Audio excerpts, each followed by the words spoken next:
Il est le philosophe qui secoue la France, selon Le Point. On le présente aussi comme l'intellectuel le plus populaire de France, mais aussi le plus décrié. Bonjour Michel Onfray. Bonjour. Vous publiez 2 livres, Vivre une vie philosophique, Taureau le sauvage et Miroir du nihilisme, Houellebecq éducateur.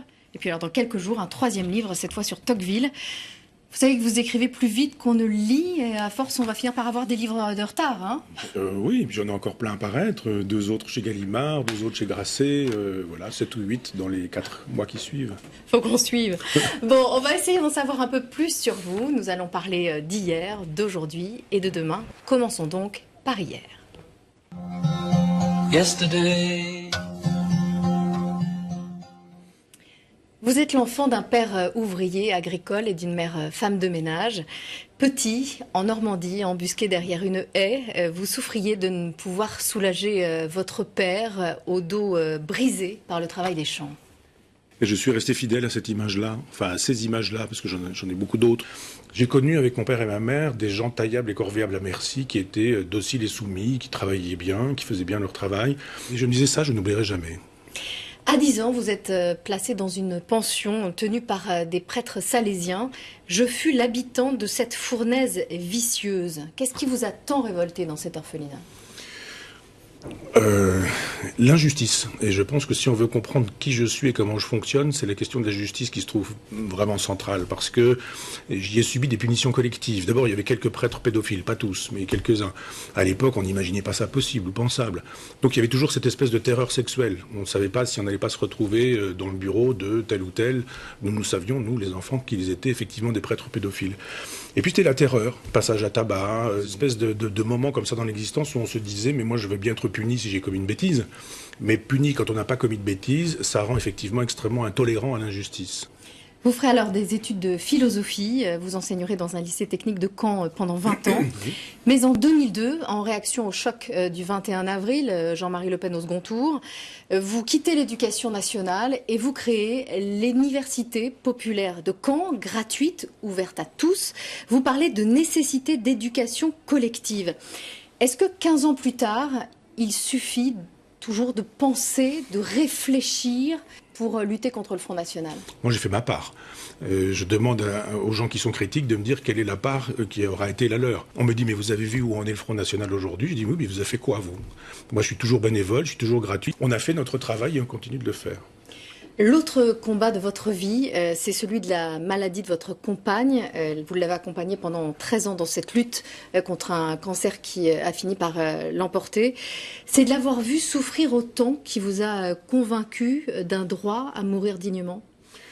Non, parce qu'on était convaincus de ça tous les deux, du temps de nos santé respectives, je dirais. Et donc, il y a eu effectivement ces années de maladie et on ne pense plus les choses de la même manière. On se dit, quand on est en pleine forme, je ne veux pas être un légume, je ne veux pas ressembler à machin, à bidule, à un tel. Moi, quand ça m'arrivera, si ça devait m'arriver, il faudrait faire ceci, il faudrait faire cela. Puis un jour, on est dans le cas.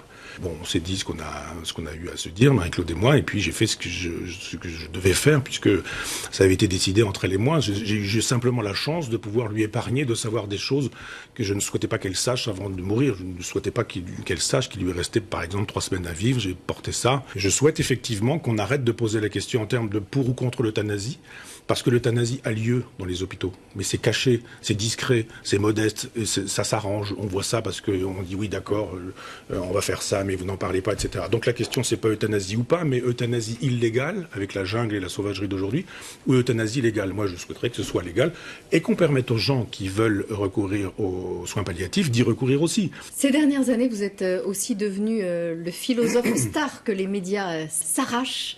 Alors parlons maintenant d'aujourd'hui.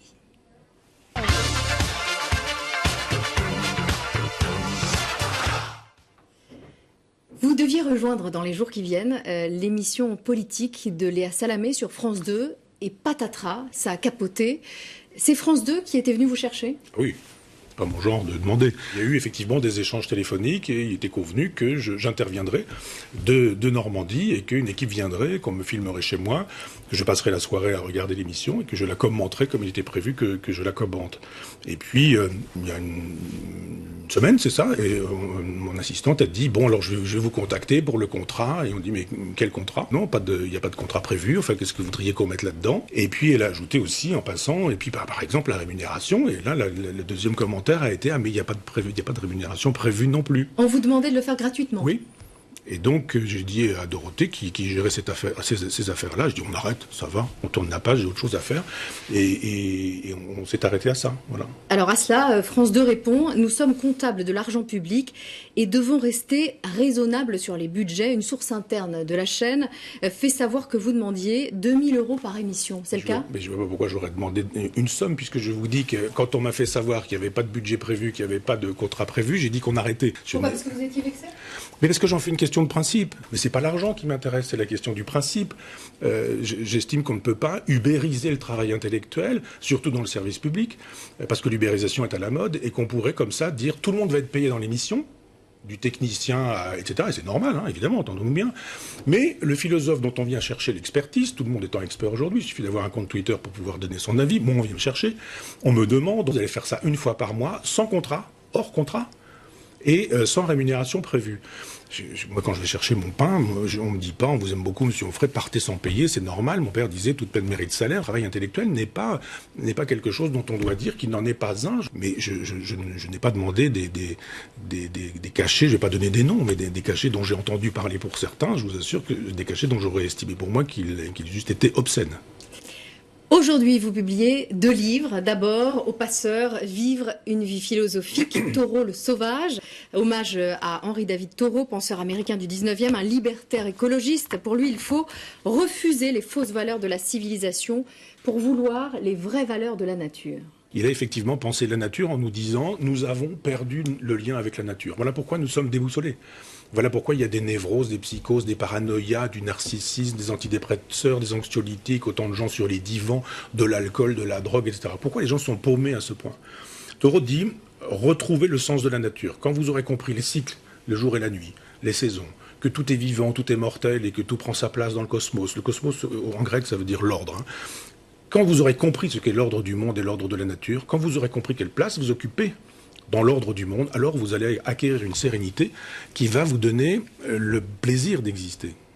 Deuxième livre, Miroir du nihilisme, Houellebecq, éducateur chez Galilée. Alors c'est une étude du livre de Michel Houellebecq, tant décrié, Soumission, une étude à contre-courant du déchaînement médiatique et intellectuel qui avait entouré la parution de son roman à l'époque. Vous le présentez comme un éducateur rendu responsable de la maladie qu'il diagnostique. Oui, c'est ça.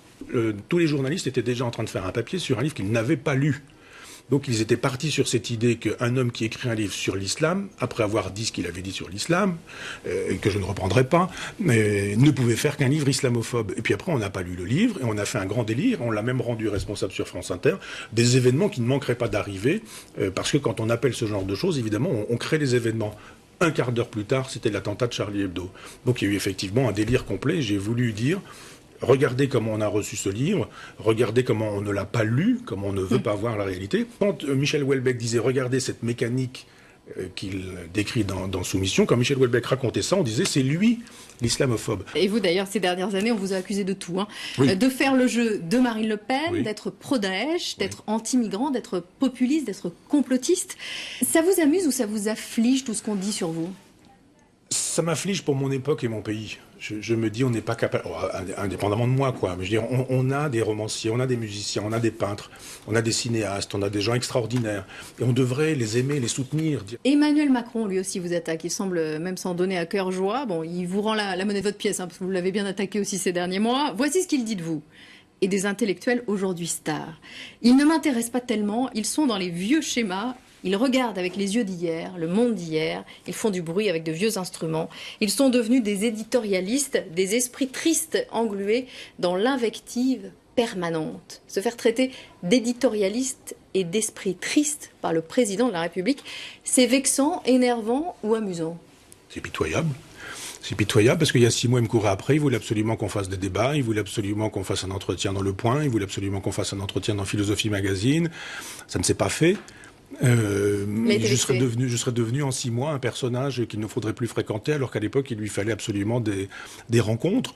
Je trouve qu'il est un peu imprudent, en estimant que les seuls philosophes dont il faudrait parler aujourd'hui, ce seraient des morts, comme Ricoeur, ou des vieux, comme Jürgen Habermas, en ce qu'il estime que ses contemporains sont détestables parce qu'ils ne pensent pas comme lui.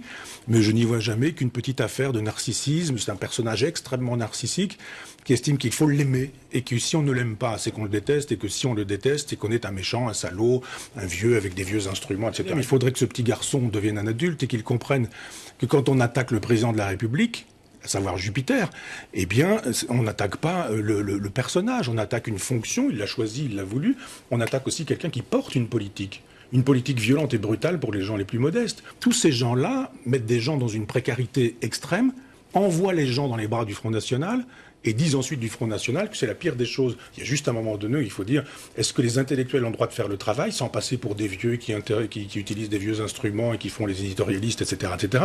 Je vois pourquoi je ne ferais pas l'éditorialiste, il fait le philosophe, lui, de temps en temps. Donc on peut échanger les rôles de temps en temps, mais on peut aussi avoir des intellectuels qui font leur travail et des intellectuels qui ne sont pas forcément des courtisans.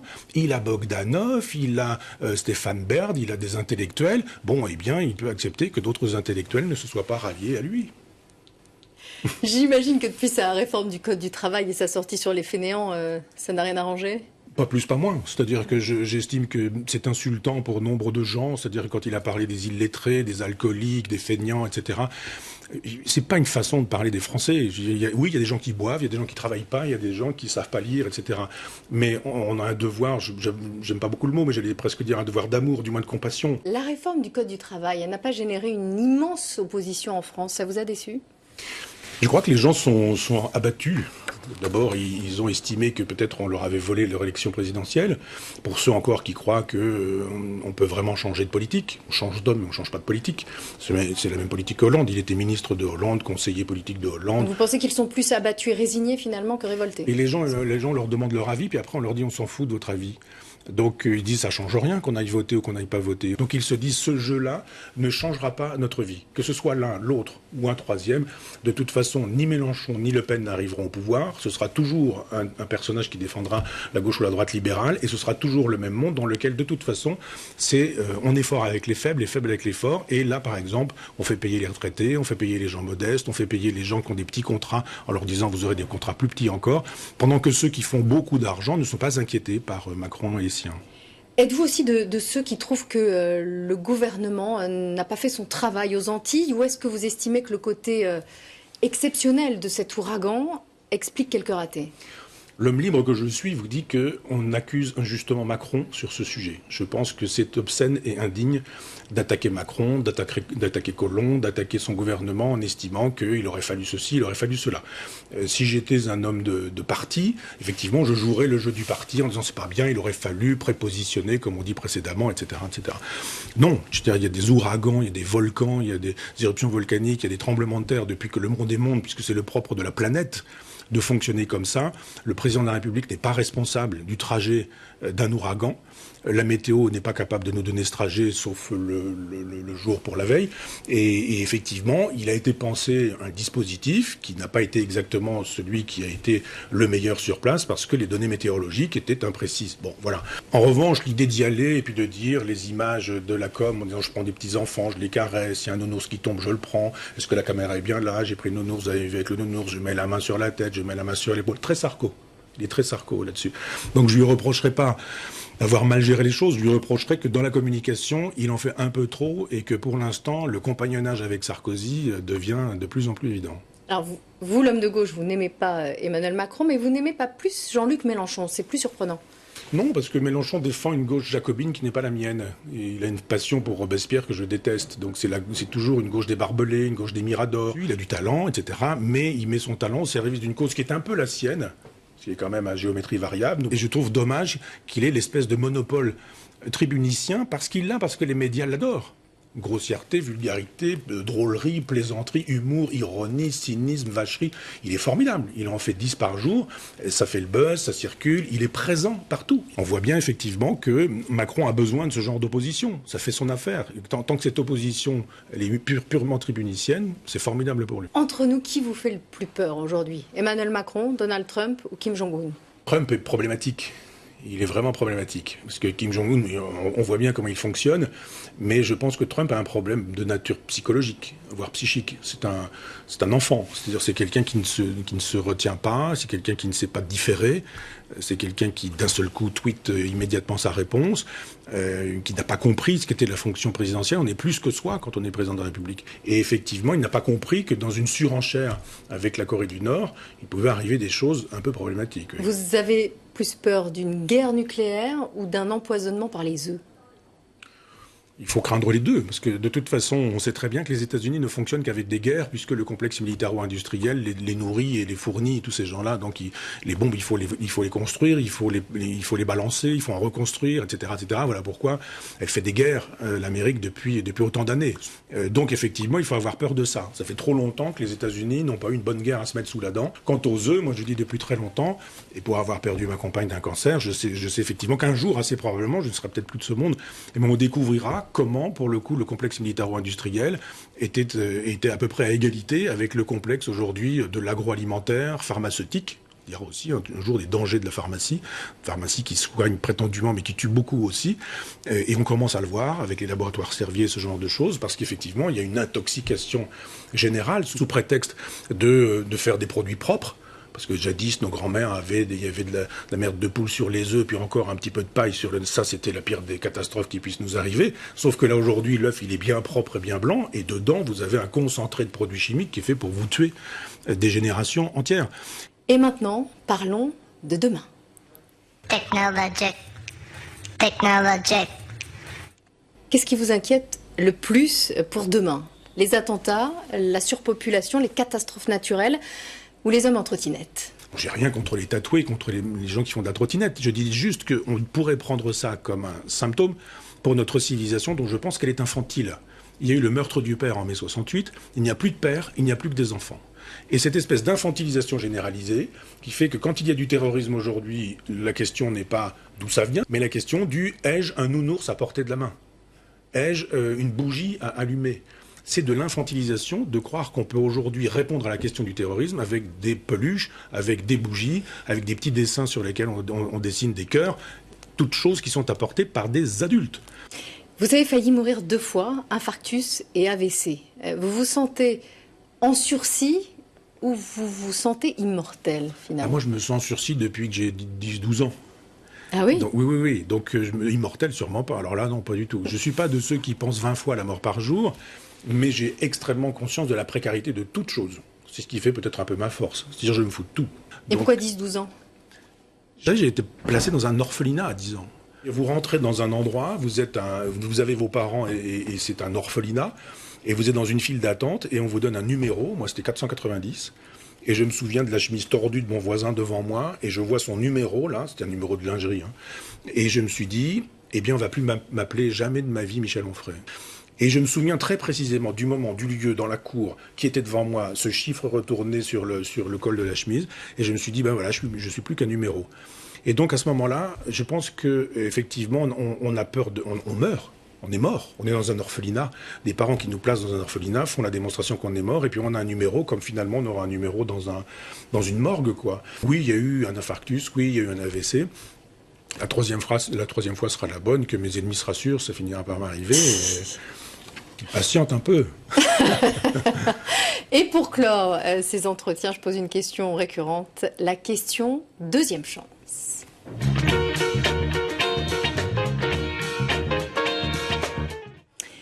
Si vous reveniez sur Terre en sachant ce que vous savez, qu'est-ce que vous feriez de votre deuxième vie?